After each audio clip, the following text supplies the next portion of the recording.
A mensagem que está no livro Vinha de Luz, psicografia de Francisco Santos Xavier, comentários do benfeitor Emmanuel, na passagem que está em Mateus 6,33, que diz: buscai primeiro o reino de Deus e sua justiça. Quem falou isso foi Jesus, e comenta o benfeitor. Apesar de todos os esclarecimentos do Evangelho, os discípulos encontram dificuldade para equilibrarem convenientemente a bússola do coração. Recorre-se à fé, na sede de paz espiritual, no anseio de luz, na pesquisa da solução aos problemas graves do destino. Todavia, antes de tudo, o aprendiz costuma procurar a realização dos próprios caprichos, o predomínio das opiniões que lhe são peculiares, a subordinação de outrem aos seus pontos de vista, a submissão dos demais à força direta ou indireta de que é portador, a consideração alheia ao seu modo de ser, a imposição de sua autoridade personalíssima, os caminhos mais agradáveis, as comodidades fáceis do dia que passa, as respostas favoráveis aos seus intentos e a plena satisfação própria do imediatismo vulgar. Raros aceitam as condições do discipulado. Em geral, recusam o título de seguidores do Mestre, querem ser favoritos de Deus. Conhecemos, no entanto, a natureza humana da qual ainda somos partícipes, não obstante a posição de espíritos desencarnados. E sabemos que a vida burilará todas as criaturas nas águas lustrais da experiência. Lutaremos, sofreremos e aprenderemos nas variadas esferas de luta evolutiva e redentora.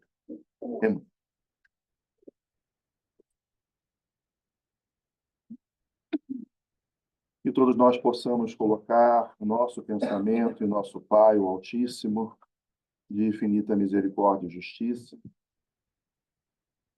rogando nesse momento que possamos sentir a presença mansa e pacífica do Cristo Jesus nesta casa. No dia de hoje, peço a permissão ao Mestre querido para elevar os nossos pensamentos a Maria Santíssima, Mãe de todos nós. Mãe que intercede junto a Ti, junto ao Pai, por todos nós. E é nesse momento, Mãe querida, que rogamos o Teu abraço materno a todas as mãezinhas que aqui se encontram, desencarnadas e encarnadas. A todas aquelas mães que, nesse momento, lutam bravamente por amor, por manterem seus filhos no caminho reto. Que possamos ter ouvidos de ouvir o clamor de nossas mães, mães eternas. O teu clamor, Mãe querida, para que sigamos confiantes e perseverantes no caminho que leva até o reino de Deus. Mas cansados que estamos das lutas, dos erros, Mãe querida, nos pega no colo e nos dá o afago da cabeça. É o que precisamos nesse momento. O abraço e o teu perdão, Mãe querida, porque todos nós precisamos do colo de mãe para nos refazermos. E é nesse momento que pedimos a ti, Mãe querida, que abrace a outra mãe, a Mãe Michele, Mãe do Vitório, que estará agora trazendo a palestra do dia de hoje, para todos os corações aflitos que aqui se encontram. Se conosco, Mãe Santíssima, se conosco, o Senhor Jesus, hoje, por todo sempre, na graça de Deus. Então, no dia de hoje, nós teremos a Mãe do Vitória, Michele, que é coordenadora do curso, ainda no Chile, né? Coordenadora do curso Livro dos Médicos do Senhor Jesus Gonçalves, né? Há quase 2 décadas, já estamos lá. Também trabalhadora da casa aqui de Salt Lake City. Não menos importante, minha esposa. E ela falará, né? Ela vai a ordem está certa. Mãe, trabalhadora espírita, mulher e eu. Né? Saber o lugar no mundo é importante, gente. Né? Então, hoje ela vai trazer, né, esquecimento do passado, está no Evangelho segundo o Espiritismo, capítulo 5, item 11, bem-aventurados os aflitos. Me agradeço. Bom dia! A gente está aprendendo a dar bom dia, né? Com intensidade. Então, que a gente possa sentir esse abraço de Maria nesse dia de hoje, nossa mãe. E antes de a gente começar, vou começar diferente hoje. Hoje, eu escolho me lembrar de quem eu sou. Não sou minhas dores, nem as cicatrizes que carrego. Sou a escolha que faço agora. Sou presença, sou amor, sou consciência desperta. Hoje eu silencio o barulho da dúvida e escuto a sabedoria da minha alma. Ela sempre soube o caminho, eu só precisava me ouvir. Eu vibro amor porque o amor é minha origem. Eu crio prosperidade porque reconheço o meu valor. Eu sou luz, não por nunca ter caído, mas por ter escolhido levantar e iluminar. Hoje eu decreto: sou a resposta que eu esperava, sou o milagre que manifestei. Não sei quem escreveu. Mas fala de passado, fala de presente e fala de futuro. Fala de alma, fala conosco ao nosso coração. Fala de esperança, fala de futuro. Porque para entender o esquecimento do passado, temos que entender o amor divino. Esse amor que pulsa dentro de nós. E que ele coloca as mães ao nosso lado para lembrar que ele nos ama. Mãe é presença do amor divino ao nosso lado. É Deus que fala conosco. Porque no útero da mãe que vem a vida. É pela mãe, é pelo útero que o espírito reencarna e ele volta à vida para reparar os seus erros do passado e esquecer, nem que seja por um instante, porque a vida é um instante, é um piscar de olhos na eternidade a qual todos nós estamos destinados. Esse esquecimento do passado está no capítulo Bem-aventurados os aflitos. Mas não é o passado de hoje. Ele fala que a gente esquece. Não é o que eu comia uma semana atrás, que a gente até esqueceu, né? Fala de bênção. Alguns dizem que é um obstáculo. Esquecer? Como vou reparar aquilo que eu fiz se eu esqueci o que eu fiz? Como posso eu ser culpado por algo que eu fiz que eu não me recordo? Como sofrer sem saber por que sofro? É justo? Deus, ó meu Deus, por que não me traz novamente a memória para que eu saiba o que eu fiz ao meu irmão e pelo qual hoje preciso resgatar as minhas dívidas? A gente se pergunta, não é verdade? Por que eu esqueci? Onde é a justiça? Como eu posso reparar se eu não sei o que eu fiz? E Emmanuel, numa mensagem belíssima, traz a seguinte reflexão: o que seria da Terra se todos nós lembrássemos tudo aquilo que fizemos ao outro? E se nos lembrássemos de tudo o que o outro tivesse nos feito? Emmanuel diz: a Terra se converteria em uma arena de gladiadores, onde feras brigariam uns com os outros, sem jamais dar trégua a um ao outro. A Terra não seria o hospital nem a escola, seria apenas uma arena. E essa reflexão, a gente já começa a entender o porquê que esquecemos. Por que não lembrar? Aonde estaria a misericórdia divina se eu me lembrasse de 1 milênio de erros? O homem não consegue lembrar dos erros de uma vida. Imagina aquela dor que a gente fez, ou que a gente muito ama sofrer. Lembra dela agora. O que nós trazemos conosco? O arrependimento, não é verdade? Quantas pessoas sofrem processos depressivos porque se sentem culpados por algo que fizeram ou deixaram de fazer? E arrastam uma existência com a culpa de um erro praticado. Imagina como seria lembrar se aquele filho amado que eu acalentei no meu ventre por 9 meses, que eu amamentei, alimentei, ensinei a caminhar, ele fosse o marido cruel, que em outra existência me tirou a vida. E se o companheiro de hoje, que divide a vida comigo, fosse o amante de ontem, que houvera me traído?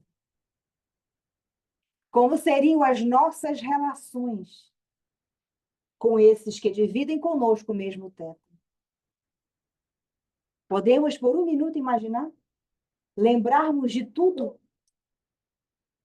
Como seria um desafio? Como nós poderíamos refazer os nossos laços?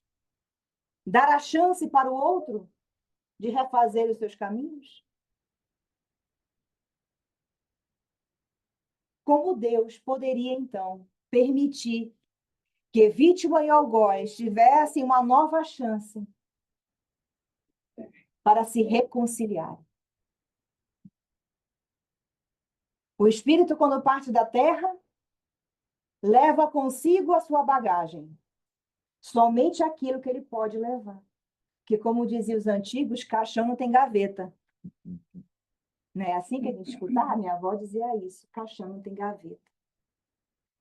Nós chegamos aqui nus, sem nada, portando conosco aquilo que trouxemos da vida espiritual. E vamos sair daqui somente portando aquilo que nós podemos carregar. Se caixão não tem gaveta, o que é que podemos carregar em nossa bagagem? Que não seja as construções que eu deixo na terra. As coisas boas que eu carrego, dos atos corretos e os meus erros. Eu levo comigo tudo isso para o plano espiritual. E ao chegar lá, compreendo, eu vejo tudo aquilo que eu fiz na minha última existência, passando pelos meus olhos como rápidos momentos. E me dou conta do que eu poderia ter feito diferente e daquilo que eu poderia ter me calado, do sacrifício que eu poderia ter feito. E ao chegar no plano espiritual, o espírito passa a ter uma visão diferente daquilo que tinha quando encarnou. Porque o corpo pesa e atrapalha a nossa visão da vida como ela é. E ao chegar no plano espiritual, compreendendo a sua condição, o espírito pede para retornar. E clama a Deus a oportunidade de um útero materno para que ele possa retornar à vida. Uma mãezinha que possa recebê-lo. E por isso já basta a nossa gratidão. Porque milhões de espíritos pululam no espaço a oportunidade da reencarnação para que possam refazer os seus caminhos, mudar as suas escolhas e abrandar a dor do coração, do arrependimento que trazem dos atos que se equivocaram. Porque agora, mais lúcido, percebem a extensão dos seus erros. É então que Deus dá a eles a oportunidade da reencarnação. E para alguns, não para todos, a oportunidade de escolherem as suas provas, o seu corpo, a sua família, aonde irá nascer, a sua vida de relação. Aqueles que já têm maturidade espiritual participam da sua programação reencarnatória. E com base nisso, um anjo guia, nosso anjo guardião, é assignado a cada um de nós para que se assegure que tudo aquilo que nós necessitarmos naquela reencarnação, aquilo, a nossa bagagem que nós vamos trazer, nós temos o suficiente para sairmos daqui exitosos. Então, Deus permite somente as provas que nós temos a condição de vencê-las. Todas as provas que nós temos hoje em nossa vida, elas estão ajustadas para o peso do nosso ombro. Nem mais e nem menos. E então o Espírito se alegra com a oportunidade, com o seu plano, e volta para a Terra cheio de esperança. Com o coração em alegria, ele diz: Pai, obrigada por essa oportunidade, porque agora eu vou voltar, eu vou fazer diferente. Eu vou perdoar aquele que me persegue. Eu vou compreender o irmão enfermo. Eu volto cheio de alegria e esperanças no meu coração. E ele retorna à vida. E à medida que ele vai se aproximando do momento da fecundação, o espírito começa a esquecer o seu passado. O processo reencarnatório faz o espírito, o seu corpo espiritual, encolher como se fosse um bebê. E a partir desse momento, ele vai pouco a pouco adormecendo e esquecendo aquilo que viveu antes. Porém, ele traz com ele a intuição dos caminhos que ele escolheu, das provas que ele selecionou. E mais que isso, traz na sua bagagem as suas virtudes adquiridas e os erros que ele precisa corrigir. As mazelas da alma que ele precisa aparar naquela encarnação. Nós temos a intuição do que fomos. Olhando para o dia de hoje, observamos qual é o nosso instinto diante de situações diversas em nossa vida. Eu não preciso vasculhar o passado para saber quem eu sou. Basta observarmos as nossas atitudes instintivas diante das dificuldades e das provas da nossa vida. Se eu ajo com agressividade, se eu ajo com amorosidade, com compreensão, com paciência, ou se eu sou impaciente. Se eu ajo com orgulho, com vaidade, ou com humildade. A observação das nossas reações dizem para nós aonde está a nossa necessidade de aprendizado e de reajuste. Deus permite que nós tenhamos a consciência que vai nos acusar quando tomarmos um caminho equivocado. Algo vai alarmar dentro de nós e vai dizer: oh, não é esse caminho? Como a companheira hoje disse, que nós temos um GPS. Lá no Google Maps, está lá o destino. Qual o destino? Eu programei para sair vitoriosa dessa encarnação. O mapa está lá. Os caminhos que eu tenho que pegar, o casamento, os filhos, a profissão, está mapeado. Aí a gente quer pegar um atalho, se distrai pelo meio do caminho. Aí o que o GPS faz? O que ele fala para a gente? Recalculando a rota. Vai demorar mais para chegar? Vai, não vai? Vai demorar mais. Se eu tivesse não me distraído, a rota eu ia chegar mais rápido. Mas eu posso chegar, não posso? Posso. Eu tenho um mapa. Eu sei onde eu vou chegar. Qual é o meu mapa? Qual é a minha bússola? Minha bússola está no Evangelho. Quem trouxe o Evangelho? Não foi Kardec, não, gente. Quem é que trouxe o Evangelho? Jesus. Ele é o meu futuro. Ele é o meu destino. Então, eu sei aonde eu tenho que chegar. Uns vão levar de Ferrari, mais rapidinho. Outros vão de Fusquinha. Mas vamos todos chegar no mesmo lugar. Todos, sem exceção. Todas as vezes que eu quero saber o que hoje eu preciso aprender, analisemos os nossos sofrimentos. O sofrimento do ciumento é o próprio ciúme, de ver aquele que ele ama dividido a atenção dele com o outro. O sofrimento do avaro é não conseguir dividir o tempo dele, dar o tempo dele e nem o dinheiro dele para ninguém. Porque a avareza não é só com dinheiro.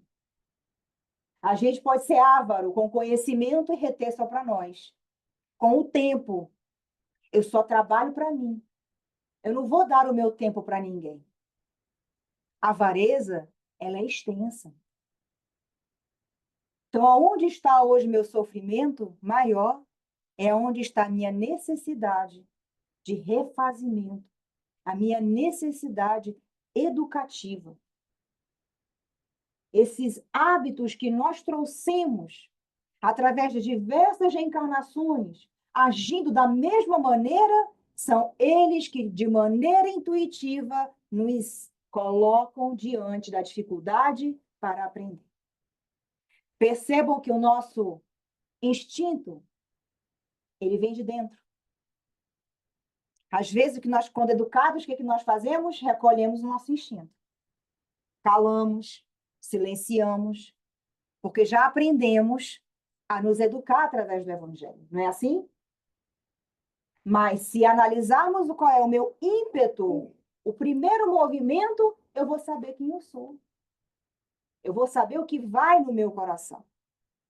E analisando esse ímpeto, é que eu vou entender o que é que eu preciso fazer para parar essas arestas que não me permitem ser feliz.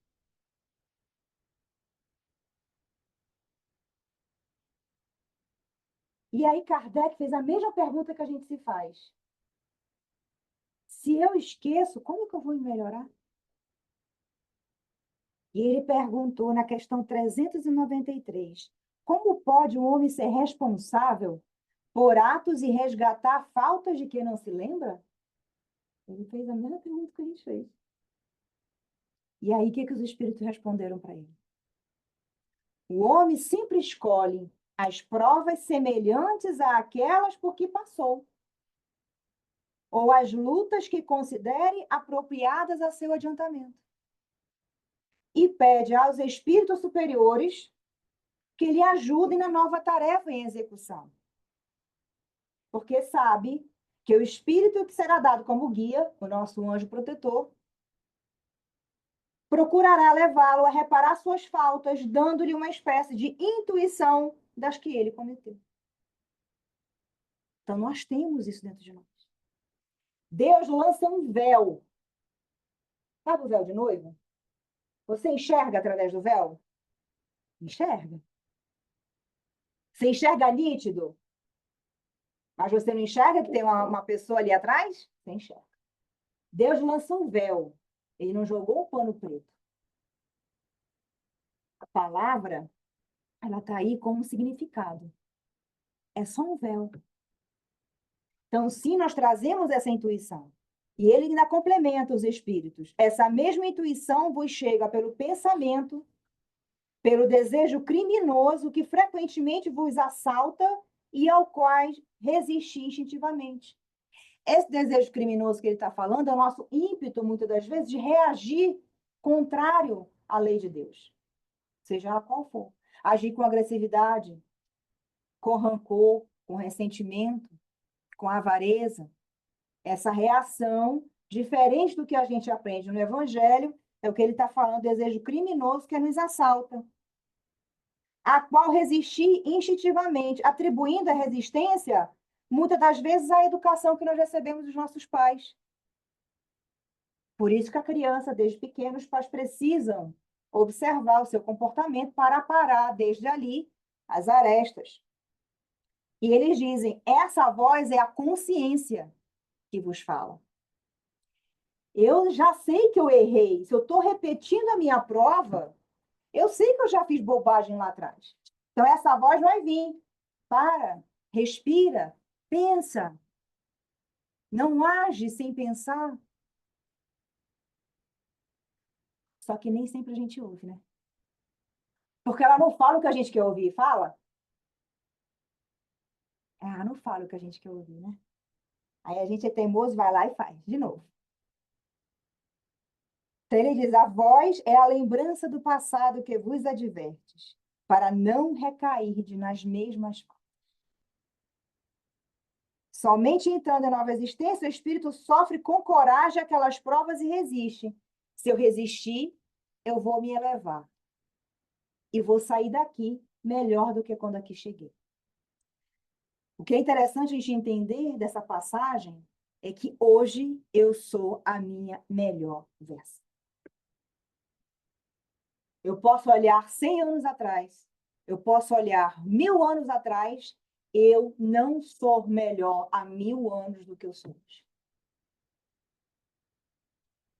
Todo mundo quer fazer terapia de regressão, né? De vidas passadas para descobrir que foi Cleópatra, rainha, né? Catarina de Médici. A gente vai já falar disso.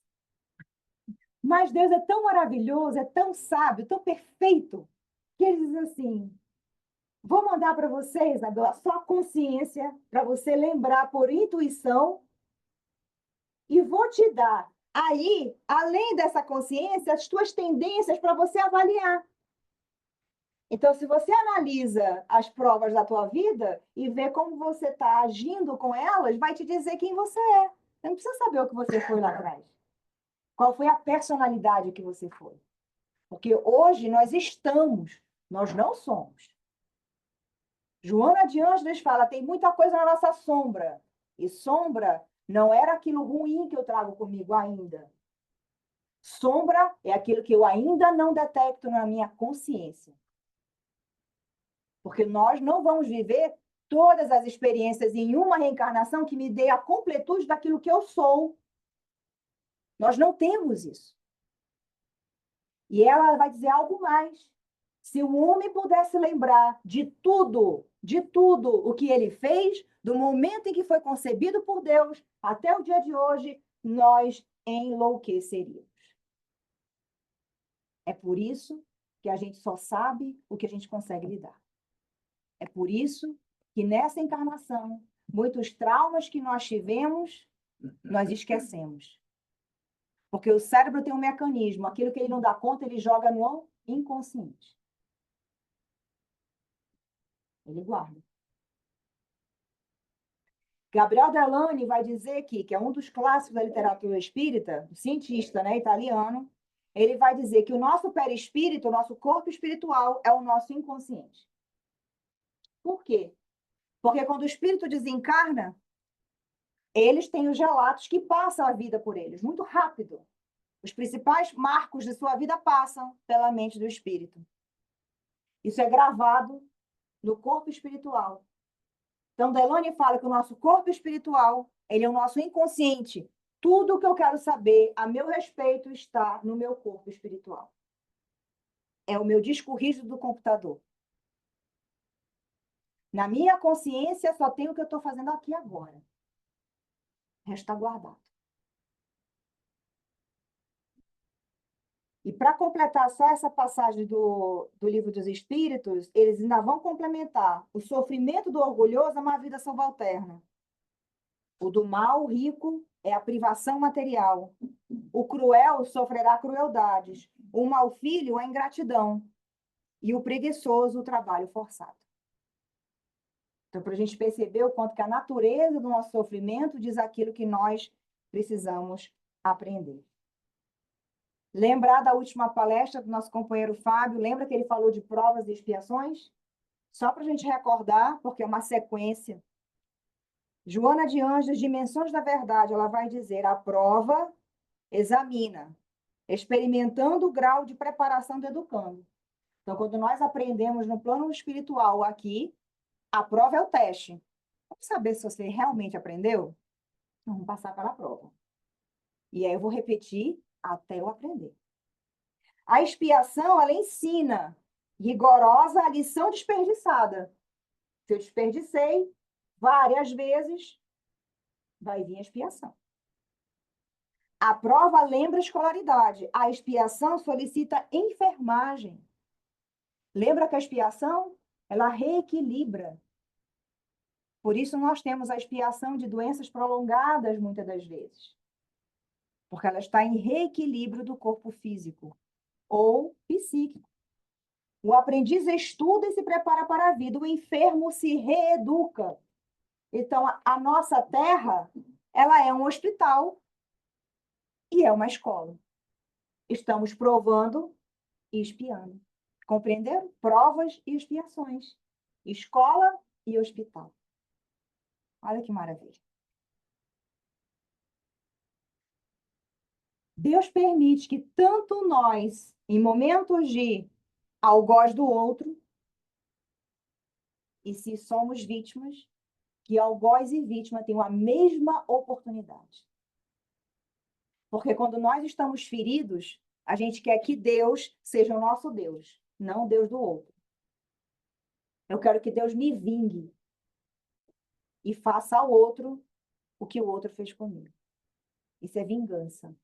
E a gente estudou no Código Penal da Vida Futura que a lei é de justiça, mas ela é de amor e é de caridade. Então, Deus é o mesmo, né? É o teu e é o meu. Mas por que eu quero que ele te faça mal? Não vai fazer. Ele é pai. E ele vai dar oportunidade tanto para a vítima quanto para o algoz de esquecerem, passa uma borracha, começa de novo. Olhemos para a nossa família, porque nós estamos no mesmo meio, com as mesmas pessoas, há séculos tentando reajustar. Não existe acaso na lei. Aonde eu estou inserido, na minha família, no meu trabalho, aqui, ninguém está aqui por coincidência.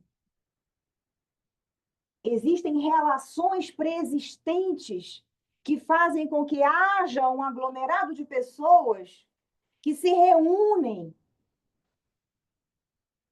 Então, é em casa, é no trabalho que nós temos que nos reajustar. Porque são esses as nossas vítimas e também os nossos algozes. E assim como eu sou endividada, e como diz Joana e Manuel Filomeno, calceta, porque erro e caio, eu preciso também dar a chance para o outro do reajuste. O outro também é filho de Deus. Não é só eu. A gente precisa mudar o nosso pensamento e querer a vingança, pedindo para Deus derrubar o outro. Esse Deus não existe. O Deus guerreiro, vingativo, ele não existe. Jesus disse, ele é pai. Ele é o meu pai, ele é o teu pai.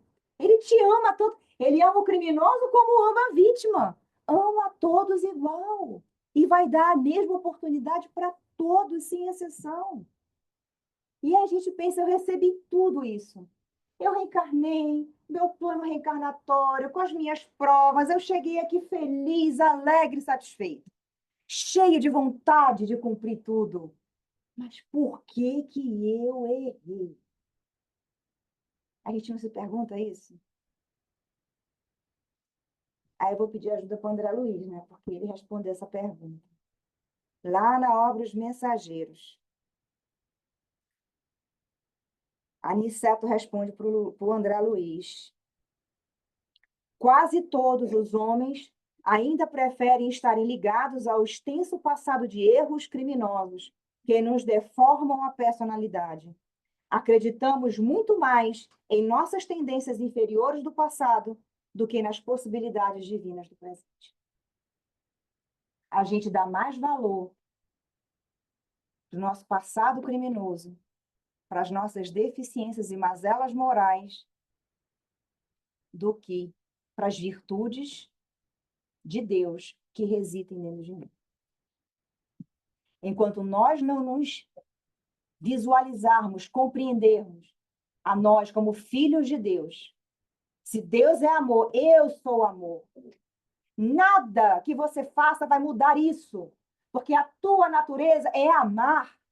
E quando eu odeio, eu vibro contra a minha natureza. As minhas células foram constituídas para vibrarem no amor.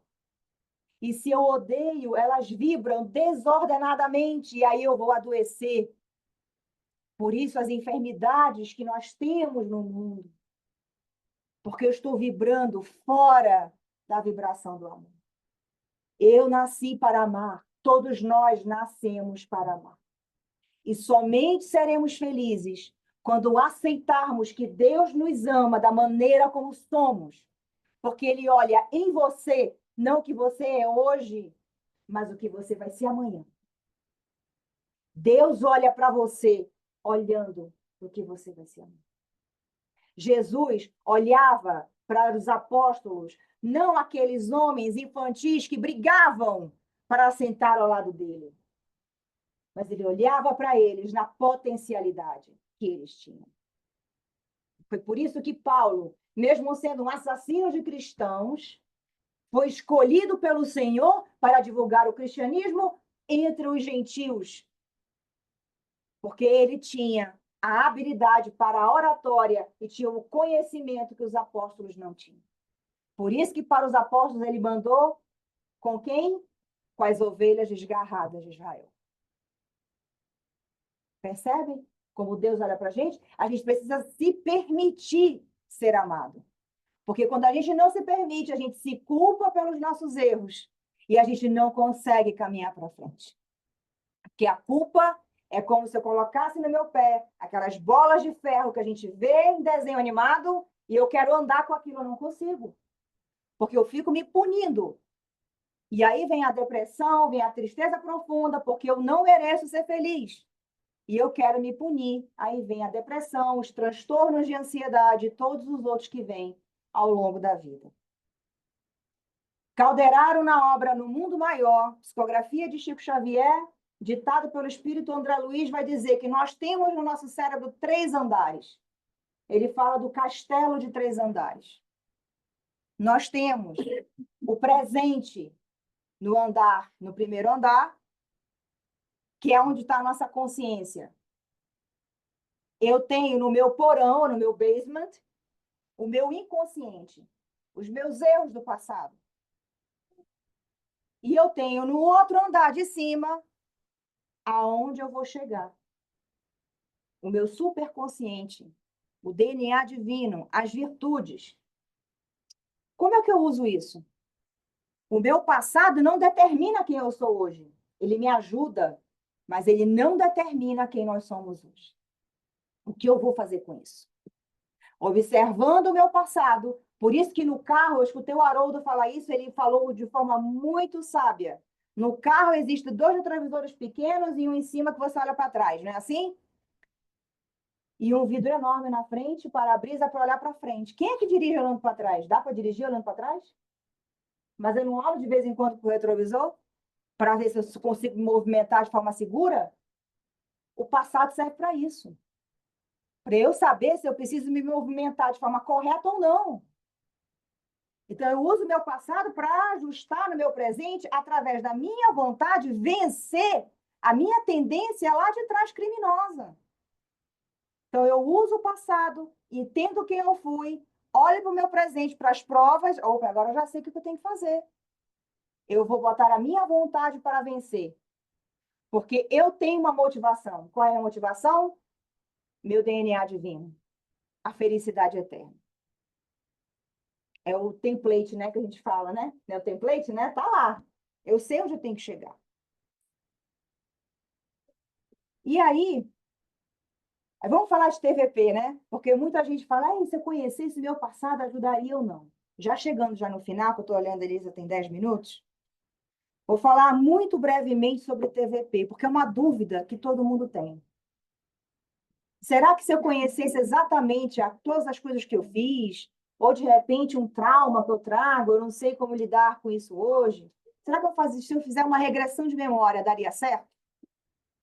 Emmanuel vai responder essa questão no Consolador, na questão 370. Pergunta ao Emmanuel: seria lícito investigarmos nossas vidas passadas?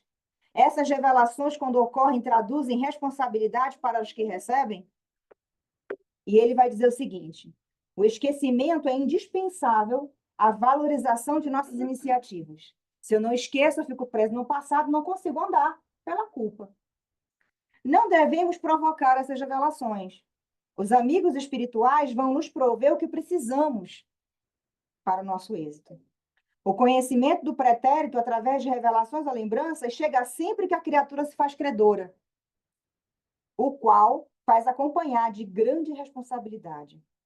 Constitui um privilégio doloroso que somente é revelado quando podemos transformar em processo educativo.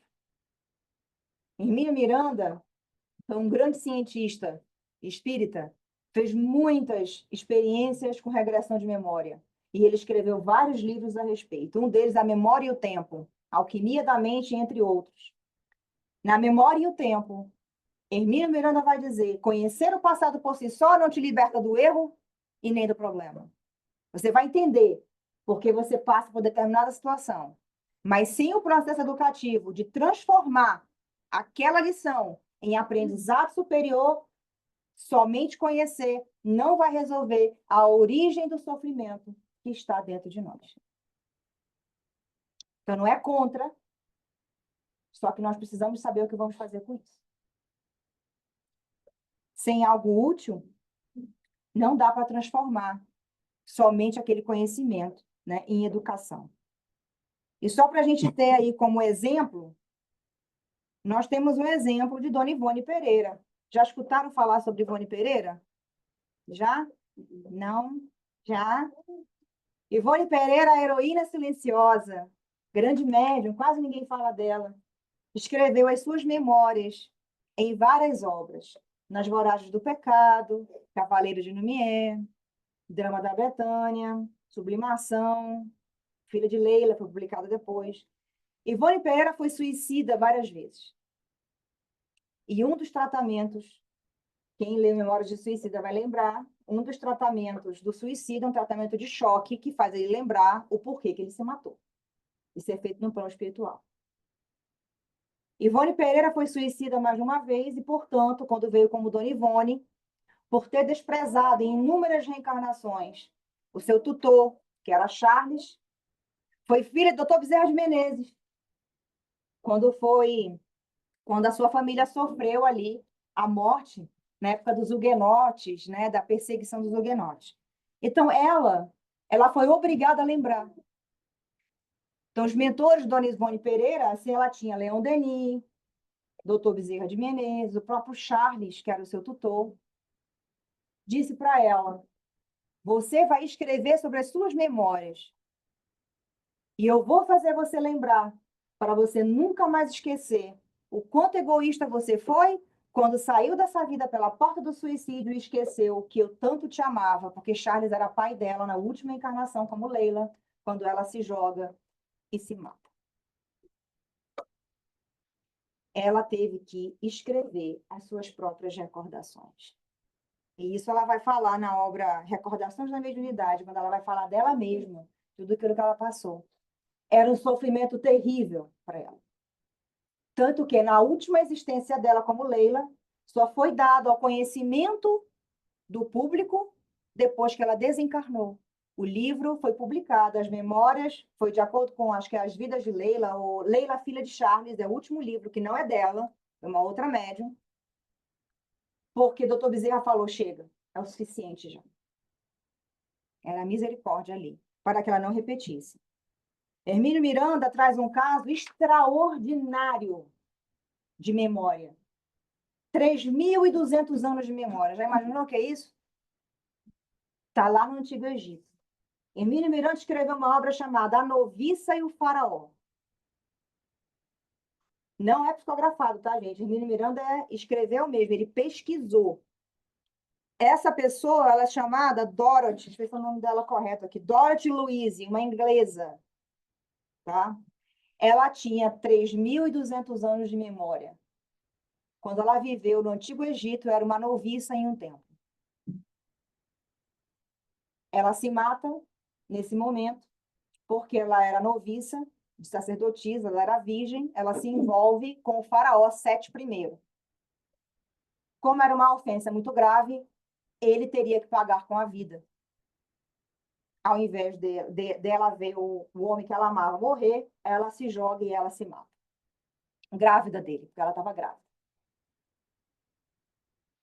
Esse livro é fantástico porque mostra, entre outras coisas, os fenômenos de materialização. Porque esse faraó a reencontra 3.200 anos depois, nessa existência como Elizabeth Louise vivendo na Inglaterra. E aos 3, 4 anos de idade, ela tem uma queda da escada, aquilo ativa a memória dela, memória guardada no inconsciente, gente. São 3.200 anos. Isso ativa. E ela começa a dizer: essa casa não é minha, essa família não é minha, eu quero voltar para casa, minha casa não é aqui.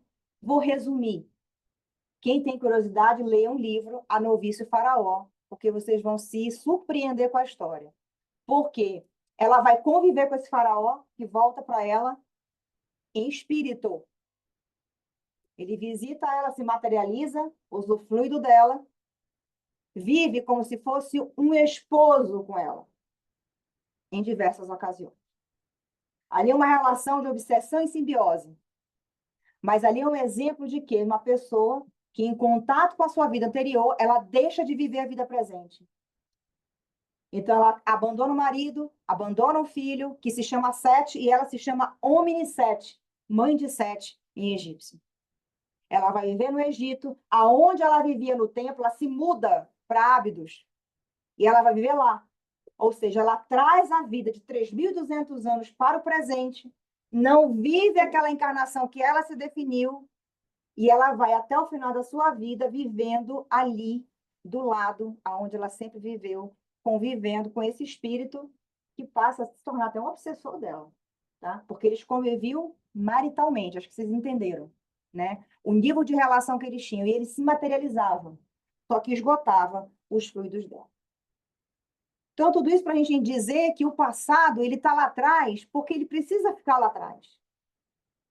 Eu uso o passado para entender hoje, no meu vida presente, nas minhas provas, na forma como eu reajo às intuições, às situações, o que eu preciso me modificar?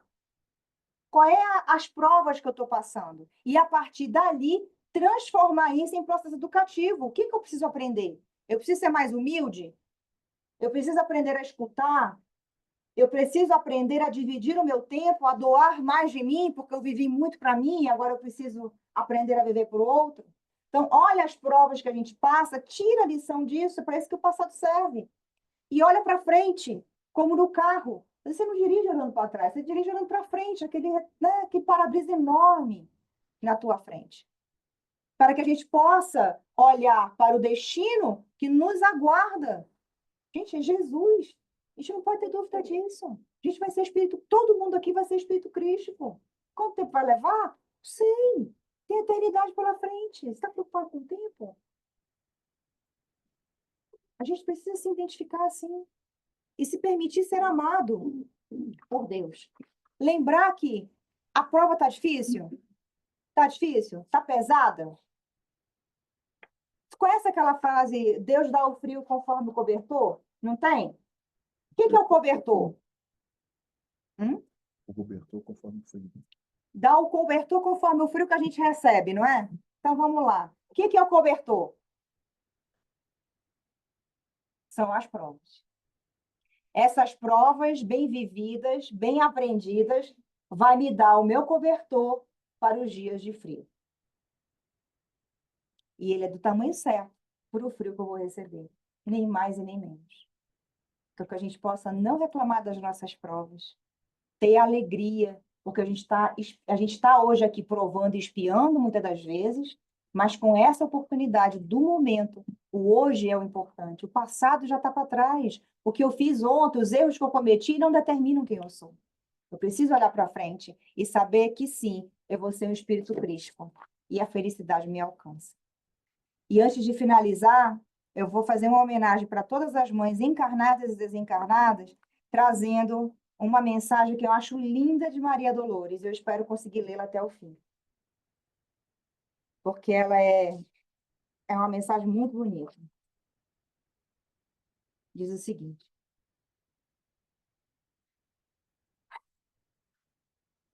depois de muito tempo, sobre os quadros sombrios do Calvário, Judas, cego no além, errava solitário. Era triste a paisagem. O céu era nevoento. Cansado de remorso e sofrimento, sentara-se a chorar. Nisso, nobre mulher, de planos superiores, nimbada de celestes esplendores, que ele não conseguia divisar, chega, afaga a cabeça do infeliz. Em seguida, num tom de carinho profundo, quase que em oração, ela diz: meu filho, por que choras? Acaso não sabeis? Replica o interpelado, claramente agressivo. Sou um morto, estou vivo. Matei-me, novamente estou de pé, sem consolo, sem lar, sem amor e sem fé. Não ouviste falar em Judas, o traidor? Sou eu que aniquilei a vida do Senhor. A princípio, julguei poder fazê-lo rei, mas apenas lhe impus sacrifício, martírio, sangue e cruz. E em flagelo e aflição, eis que a minha vida agora se reduz. Afastai-vos de mim, deixai-me padecer nesse inferno sem fim. Nada me pergunteis, retirai-vos, Senhora. Nada sabeis da mágoa que me agita. Nunca penetrareis minha dor infinita. O assunto que lastimo é unicamente meu. No entanto, a dama calma respondeu: meu filho, sei que sofres, sei que lutas. Sei a dor que causa o remorso que escutas. Venho apenas falar-te que Deus é sempre amor em toda parte. E acrescenta sereno: a bondade de Deus jamais condena. Venho por mãe a ti, buscando um filho amado. Sofre com paciência a dor e a prova. Terás em breve uma existência nova. Não te sintas sozinho ou desprezado. Judas interrompeu-a e bradou rude e pasmo: mãe, não venhas aqui com mentira e sarcasmo. Depois de me enforcar num galho de figueira, para acordar na dor, sem mais poder fugir à vida verdadeira. Fui procurar consolo e força de viver ao pé da pobre mãe que forjara o ser. Ela me viu chorando e escutou meus lamentos, mas teve medo dos meus sofrimentos. Expulsou-me a esconjuros. Chamou-me monstro. Por sinal, disso que eu era. Unicamente o espírito do mal. Intimidou-me a terrível retrocesso, mandando que apressasse o meu regresso para a zona infernal, de onde, por certo, eu vinha. Ah, detesto lembrar a horrível mãe que eu tinha. Não me faleis de mães, não me faleis de amor. Sou apenas um monstro sofredor. Ainda assim, disse a dama docemente, por mais que me recuses, não me altero. Amo-te, filho meu, amo-te e quero ver-te de novo a vida, maravilhosamente revestida de paz e de luz, de fé e elevação. Virás comigo à terra, perderás pouco a pouco o ânimo violento, terás o coração nas águas de bendito esquecimento, numa existência de esperança. Levar-te-ei comigo a remanso abrigo, dar-te-ei outra mãe. Pensa e descansa. E Judas, nesse instante, como quem olvidasse a própria dor gigante, ou como quem se desgarra de pesadelo atroz, perguntou: quem sois vós? Que me falais assim, sabendo-me traidor? Sois divina mulher, irradiando amor, ao anjo celestial de quem presinto a luz. No entanto, ela, a fitá-lo frente a frente, respondeu simplesmente: meu filho, eu sou Maria, eu sou a mãe de Jesus. Então, que Maria Dolores possa embalar aí as nossas memórias da nossa Maria Santíssima, que ela possa sempre abençoar a todos nós, não importa o que fomos, nem o que somos. Somos filhos bem amados do Senhor. Obrigada, Paulinho.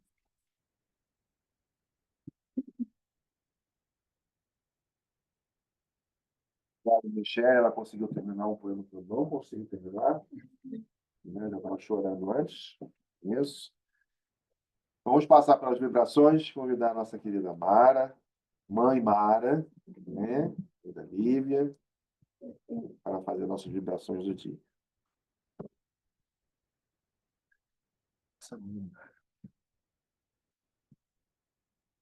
E agora, depois de ouvirmos todo esse aprendizado de luz, de amor,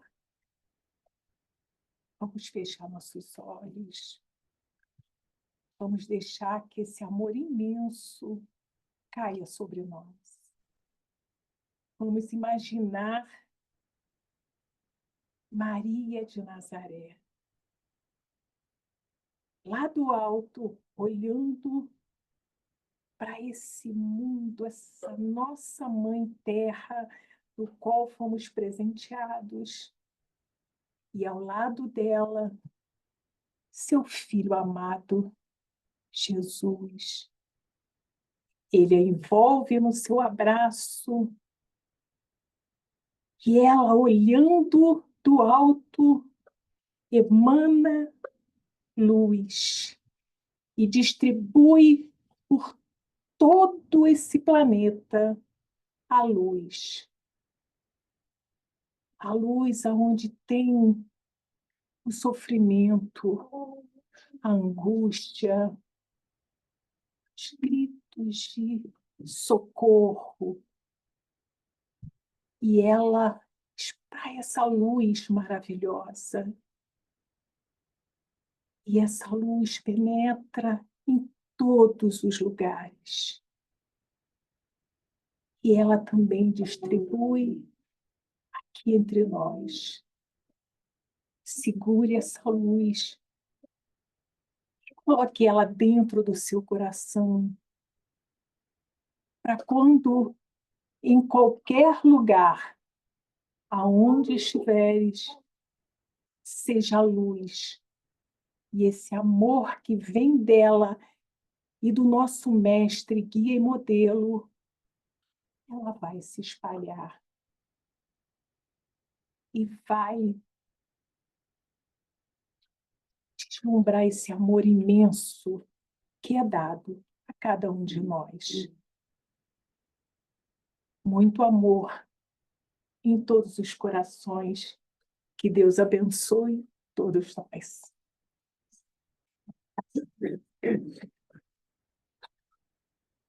E com esse sentimento de gratidão, Pai querido, que elevamos nosso pensamento mais uma vez a Ti, agradecendo pela oportunidade de estarmos aqui em comunhão com Cristo Jesus, em comunhão contigo. Rogamos a Ti, Pai querido, a gratidão que temos a todas as mães, nossas mães diretas e indiretas, a todas as mães que aqui se fazem presentes. Com a ciência que temos que o sentimento materno é a prova viva da Tua existência em nossas vidas, desde o momento que chegamos aqui, na Terra, para o nosso momento de encarnação misericordiosa. Todos esses presentes que a providência divina, que tudo nos dá, para que possamos sempre sermos amados. O Espírito é feliz porque ele é amado. Sabemos que somos amados. O Espírito só é infeliz quando ele não sabe amar, porque amados todos nós somos. Que possamos, nesse momento, nesse dia em diante, mais uma vez externar a nossa gratidão às mães, a nossa mãe querida, Mãe Maria, por cuidar de todos nós, por interceder junto a Ti, por o nosso bem-estar, o nosso bem-viver e, acima de tudo, para perdoar as nossas faltas. Obrigado, Pai querido, por esse momento. Obrigado pela vida, obrigado pelas mães que nos velam. Obrigado por ser esse Pai misericordioso que sempre quer o nosso melhor, hoje e por todo sempre. Na graça de